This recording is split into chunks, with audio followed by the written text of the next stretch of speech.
गलत किया है। जैसी आद्या शक्ति भवानी जगदम्बा, उसको देखिए, वो वैष्णवी है, वह वैष्णवी है, ब्रह्मचारिणी है, लेकिन उसको क्या कर दिया, छागर पाठी वहां पर कत्ल करवाता है। तो कोई वैष्णव आदमी है कंठीधारी, उसको कहिए कि तुम मांस खाएगा क्या, बलि दे तुम्हारे नाम, कहना नहीं ऐसा काम जो है मत क्या कीजिए। तो जब मैया सबकी हैं, वो सबकी माँ है, तो मैं आप लोगों से माता पूछता हूँ, अगर एक बेटा या किसी का काना होता है या लंगड़ा लुल्ला होता है, लोथ होता है, क्या माँ उस पर कत्ल कर देती है क्या, तलवार चला देती है क्या? ऐसा होता है? नहीं होता है। तो वो तो आद्या शक्ति भवानी जगदम्बा है, तो फिर उस पर बैल ये बकरा ये कैसे हो सकता है? वो भी तो उन्हीं की संतान है। तो पाश्चात्य संस्कृति से कुपित व्यक्ति जो विक्षुब्ध मानसिकता का है, जिसने धर्म को आडंबर बनाया है, धर्म के ओर में छिप करके जो है इंद्रिय सुख भोगी बना हुआ है, और आप सबों को सचमुच में शाश्वत ज्ञान न मिले, इससे परहेज करने के लिए अकड़ा बकड़ा छकड़ा खिलाना शुरू कर दिया। जरा बताइए, एक माँ कैसे अपने संतान को बद्ध कर सकती है? नहीं कर सकती। वो तो आद्या शक्ति भवानी जगदम्बा है, तो फिर कैसे हो गया? ये सब आडंबर है, ये अपने रसास्वादन के लिए है। तुम खाते हो को खाओ, लेकिन भगवान को दूषित ना करो, मैया को दूषित ना करो, उनकी आंचल पर दाग लगाने का प्रयास जो है सो मत क्या करो। ये आडंबर घुसेरा गया है। इसलिए भगवान ने कहा कि आडंबर को तोड़ो, और हर व्यक्ति चारों वर्ण रोज बनता है, और रोज बन करके ही अपने जीवन को सुसंगठित कर सकता है, परिवार का संभाल जो है से कर सकता है। तो भगवान की वाणी कुछ और यहाँ जाकर जो लोग कुछ और हाथ के गुलाम बने हुए हैं। तो रामचित मानस ही नामा, ये किसने रचा? भगवान शंकर ने। किसके पास? गुरु अंगड़ा ऋषि के पास में जाकर के। और आजकल कुछ शिव चर्चा वाला क्या कहते, जागा जागा महादेव, बस हो गया। अरे बड़ी विचित्र बात है। जो त्रिलोकी नाथ है, जो जगे हुए पुरुष हैं, उनको जगाते हो। गांव घर में चौकीदार रहता है, दोपहर निस्तब्ध रात्रि में घूमता है, फलना बाबू जागा जागा, सोया है इसलिए कहता जागा जागा, कहीं चरवा नहीं आ जाए। और जो द्वार पर बैठ करके जाए सब ठिठिया रहा, उसको कहेगा नाम पकड़ के जागा जागा, वो तो त्रिलोकी नाथ है। जरा बताइए, जो सिंह जगे हुए हैं, जिनका त्रिनेत्र खोला हुआ है, जिनका 20 नाश हो चुका है, उनको जगाने के लिए क्यों गया है? वो भगवान शंकर अंगिरा ऋषि जैसे ऋषि के शिष्य बने थे, और उनके सानिध्य में रह करके ध्यान साधना करके ब्रह्मत्व को प्राप्त किया। इसलिए उनके तस्वीर को जब आप देखेंगे, भगवान शंकर के तस्वीर को, तो बड़ा सुंदर तस्वीर, निराला है। क्या है? बाघंबर पर आसन जमाए हुए हैं भगवान शंकर, मृग छाला जो है पहने हुए हैं, ये विषधर लपेटा हुआ है, भस्मीभूत शरीर है, जटाजूट है, जटा से गंगा निकल रही है, आधी चंद्रमा की छटा है, बगल में त्रिशूल है, त्रिशूल के कंठ में डमरू बंधन है, और भगवान बैठे हुए हैं भगवान शंकर ध्यान पर। यहाँ त्रिनेत्र खोलता है, कामदेव भस्म हो रहा है। ये भगवान शंकर का स्वरूप है। मतलब गुरु के सानिध्य में रह करके भगवान शंकर कौन जात के थे मालूम है? कौल भील का लड़का था। और न गुरु अंगड़ा ऋषि के आश्रम में रह कर इतना उग्र तप किया कि तीसर नयन जो है से खोला, तो शक्ति प्राप्त हुई। बाघंबर क्या है? शक्ति का प्रतीक है। मृगा के छाल पहने हुए क्या है? प्रेम का प्रतीक है। साधना जो है से किया, अग्नि साधना किया, कठोर तप किया। ये विषधर जो लपेटा हुआ है क्या है? पंच विषय का प्रतीक है। रूप रस गंध स्पर्श शब्द, ये पंच विषय रूप विषधर हर व्यक्ति की अंग अंग को जो है लपेटे हुआ है, हर व्यक्ति के अंग अंग को लपेटे हुआ है।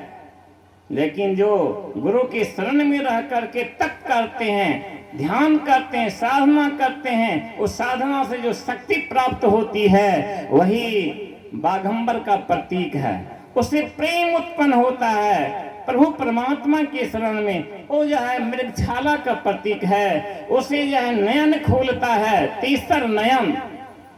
उसे क्या हो, कामदेव भस्म होता है। जैसे कामदेव भस्म होता है तो विषधर जो है ये हरहरा बन जाता है। विषधर विष नहीं रह पाता, इसलिए हरहरा को लेके बच्चों जो है खेलते रहते, कहते इसमें विष तिष नहीं है। हर लिया जिसने हर विष को, पंच विषय रूप विष को जो हरने में इसने हर लिया, अपने तप के बल से उसको कहते हैं हरहरा। और ऐसी अवस्था जब आती है तो मस्तिष्क से, ब्रह्मांड से, और वह भक्ति के स्वरूपा भगवान परम विष्णु के चरणों की प्रक्षालन करने वाली प्राप्त भक्ति की अविरल धारा गंगा मैया प्रवाहित होती है।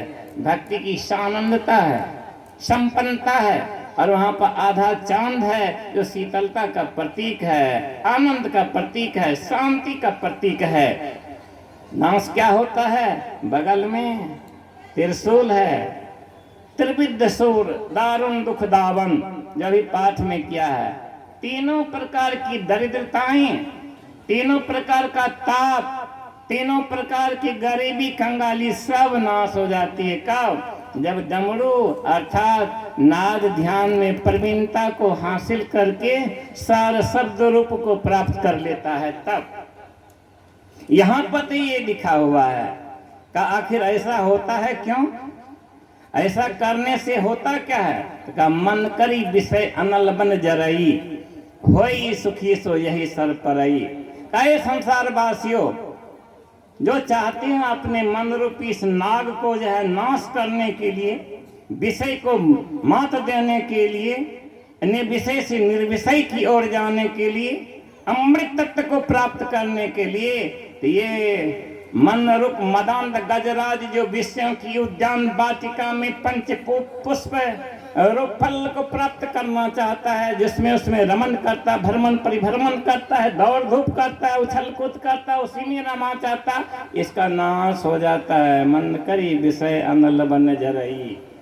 करे से मुक्त आत्मा अगर बनना चाहते हो तो इस सरोवर में, कौन सरोवर में, प्रभु परमात्मा के आनंदमय सरोवर में का एक बार डुबकी लगा करके तो देख ले, और सारा पाप जो है समाप्त हो जाएगा। यही तो उस विषय का थोड़ा सा संक्षिप्त में अर्थ जैसा निकल करके सामने आता है।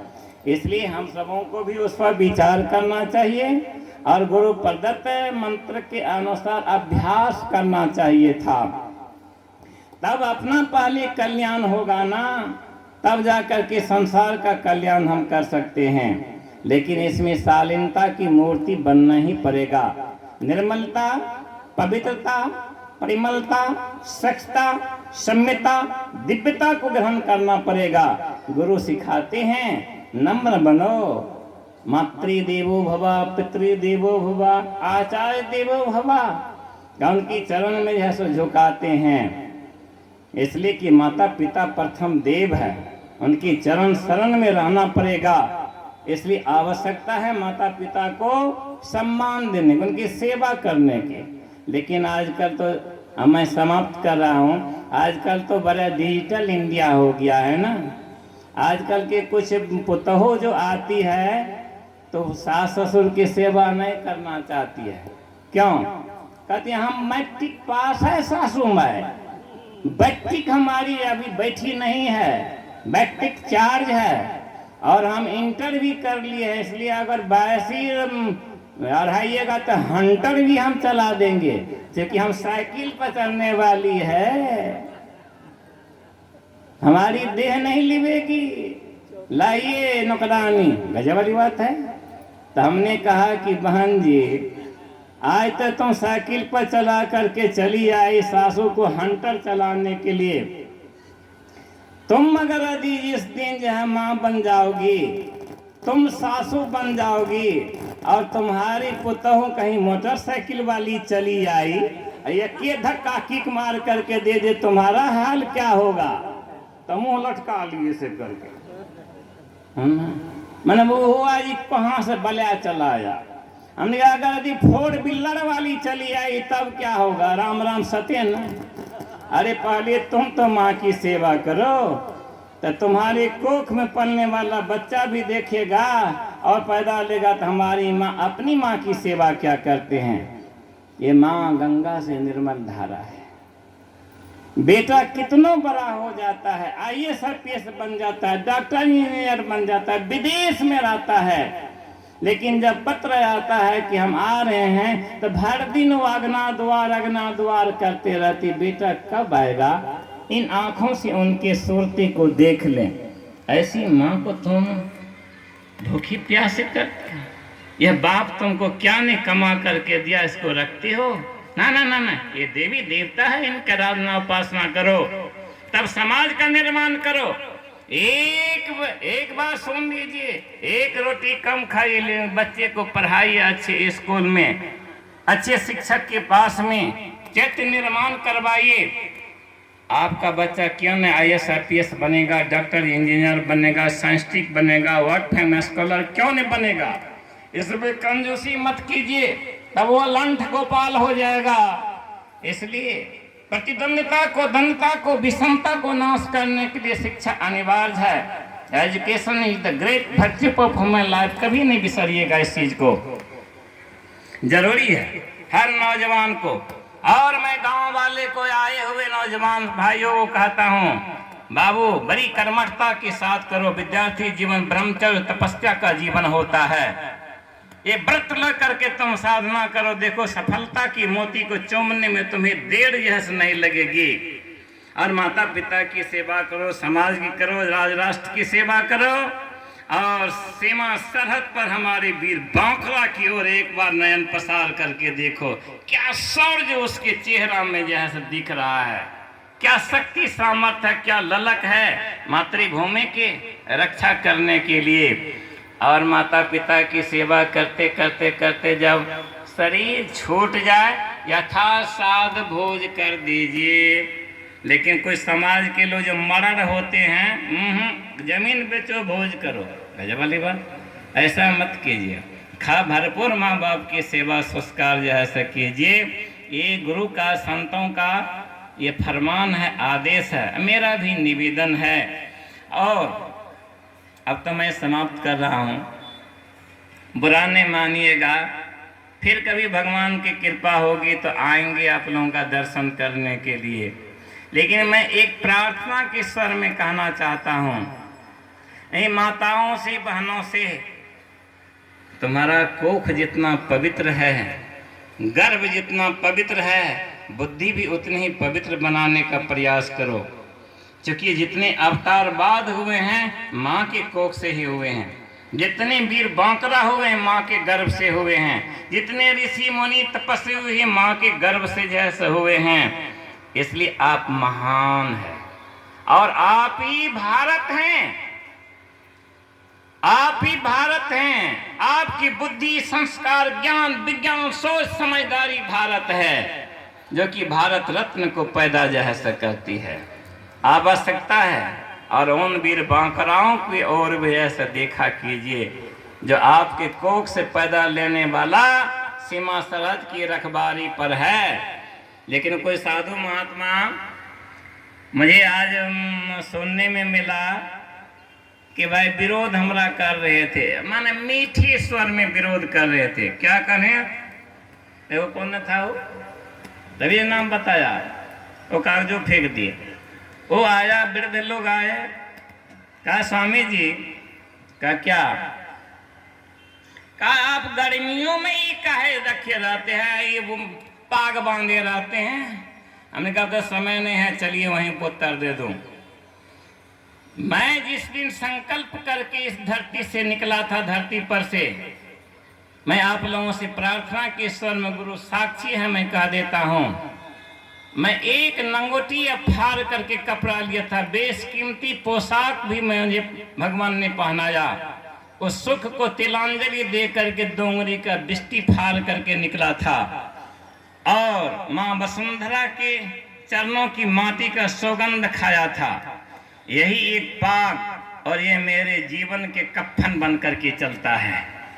क्योंकि मैं इस भारत माँ के लिए कसम खाई कि माँ बहन बेटियों की इज्जत आबरू के रखवार बनने की कसम खाया, तिरंगा का कसम खाया है, सीमा सरहद की कसम खाया है, अपने हिंदुत्व के लिए कसम खाया है, सनातन धर्म के लिए कसम खाया है। उसका प्रतीक हमारा कफन हमारे बदन पर आता है। क्योंकि ना माँ है, ना पिता है, ना कुल खानदान कोई है तो आप ही लोग हैं। फिर भी कफन साथ लेकर के चलता हूँ कि कोई आता ही अगर यदि मार दे या जीवन में कहीं ठोकर लग के मर जाऊं तो समाज को कफन खरीदने की जरूरत नहीं मिलेगी। यही कफन हमारा बन करके रहेगा। यही मेरे जीवन का ये चीज है। वो आदमी अगर यदि होगा पंडाल में तो दर्द जरा सा मेरी नजर पर नजर दे करके देख लेना। यही मेरा विश्वास है, इसलिए कफन को साथ लेकर के चलता हूँ। जो कफन आप लोगों का दिया हुआ है मैं नहीं खरीदता हूँ। मेरी औकात क्या है? जहाँ दे तो लोग दे देते हैं, ढेर दे देते हैं, तो लेकिन एक कफन साथ लेकर के चलता हूँ। यही मेरे जीवन का अरमान है। इस अरमान में, इस स्वाभिमान में, इस अभिमान में, इस गौरव में, इस गरिमा में हमारी माँ बहन का शौर्य छिपा हुआ है, हमारे भाइयों बंधु का पराक्रम छिपा हुआ है और सेना का पराक्रम छिपा हुआ है और माँ भारती का आशीर्वाद छिपा हुआ है। इसीलिए यह कफन बन करके तैयार है और साथ लेकर के चलता हूँ कि समाज को जरूरत नहीं पड़ेगा इस फकीर की दाह संस्कार के लिए कफन है कि नहीं है। कुछ तो है ही नहीं, केवल माँ वसुंधरा का आशीष है और आप लोगों का प्रेम प्यार है। यही करके जाता हूँ। और वह साधु हमारा विरोध किया कि ये देशभक्ति की बात क्यों करते हैं, ये क्यों सेना के शौर्य की बात जैसे क्या करते हैं। अरे तुम अपने गुरु से पूछ जरा सा, 1962 में जब इंडियन चाइनीज वार हुआ था, नेहरू जी जैसे कमजोर शासक ने साढ़े 3,000 सेना को गाजर मोरी की तरह कटवा दिया सीमा पर चीनियों के द्वारा। तो गुरु बाबा ने आह्वान किया था, इस 80 वर्षों की जर्जर हड्डी वाली हाथ में सरकार बंदूक दे तो मैं सीमा पर लड़ूंगा। अपने देश के लिए, देशवासियों के लिए मैं उन गुरु का शीश हूँ, कोई साधारण गुरु का शीश नहीं हूँ। उनकी फरमान का अरमान बना करके जीवन में चलना हम सबों का स्वधर्म होता है। और ये साधु महात्मा कुछ ऐसे आखंडी पाखंडी हो गए कि भारत माँ का विरोध करता है, वंदे मातरम का विरोध करता है, तिरंगा का विरोध करता है, ये सेनाओं का विरोध करता है, धरनी धाम का विरोध करता है। अरे समझ न सका तो ये सन्यासी, अरे समझ न सका तो ये सन्यासी, माँ की आंचल तिरंगा का प्यार, इसीलिए देशद्रोही गद्दारी भाषा बोलते फिरते हो घर बाहर, इसीलिए बोलते फिरते हो। अरे पाखंडी जरा सा समझो। अरे उठो जागो हो संभारो, उठो जागो हो संभारो, तो माँ की पुकार सुन पाओगे। और अगर मिसाइलों की तीर तो सुन नहीं सका तो अनहद नाद कब सुन पाओगे, अनहद नाद कब सुन पाओगे। इसलिए उठो जागो, मिसाइलों को तीर सुनो, सुखोई ब्रह्मोस को चलाओ और चला चला करके तुम आतंकी पाकिस्तान और चैन को मटिया मेट कर दो। सन्यासी तुम ही कहलाते हो, सन्यासी तुम ही कहलाते हो। जो सबों के लिए मरता है, जो सबों के लिए सुख दुख में भागीदारी बनता है, जो सबों के लिए शहीद होता है, सन्यासी उसी को कहा जाता है। सन्यासी वस्त्र नहीं होता है, केवल सब संतन की बलिहारी कर लिया, कथा कहानी कर दिया, पॉकेट गरम कर लिया, इसमें या काजू किशमिश अखरोट या भर लिया, जेबी भर लिया। हम महर्षि हैं, हम परमहंस हैं। ये चक्कर सजाने वाला तुम जो है गद्दार भारत माँ का कहलाओगे। ना तो अपने माँ बाप के शौर्य साहस को बढ़ा सकते हो, कीर्ति को, ना तुम अपने गुरु की कीर्ति ध्वज को फहरा सकते हो, ना सनातन ब्रह्म का ध्वज फहरा सकते हो, और ना तुम देशभक्ति का नगारा कभी बजा सकते हो। अरे इस धरती पर रहने वाले साधु हो, सन्यासी हो, गृहस्थ हो, पीर हो, पैगंबर हो, ओलिया हो, नबी हो, मुर्शिद हो, कामली मुर्शिद जितने भी हो, याद करो सब भारत माँ के संतान हो। इसलिए माँ की सुख सुविधा के लिए, शान बान के लिए, वतन की आन बान शान के लिए, वतन की चमन को नूतन चमन बनाने के लिए अपने आप को हमेशा कुर्बानी का संदेश देते रहो, बलिदान नहीं बन करके जो रहो, तभी तुम्हारा तप पूरा होगा। और इसी के साथ मैं आप लोगों से क्षमा याचना करता हूँ कि 2 दिन के क्रम में जो कुछ भी मुझसे गलती हुई होगी मुझे क्षमा कीजिएगा, क्योंकि हम तो बेधड़क बोल देते हैं, इसलिए वो जहाँ जाता हूँ प्यार आता है। ये हमारी माँ है, बहन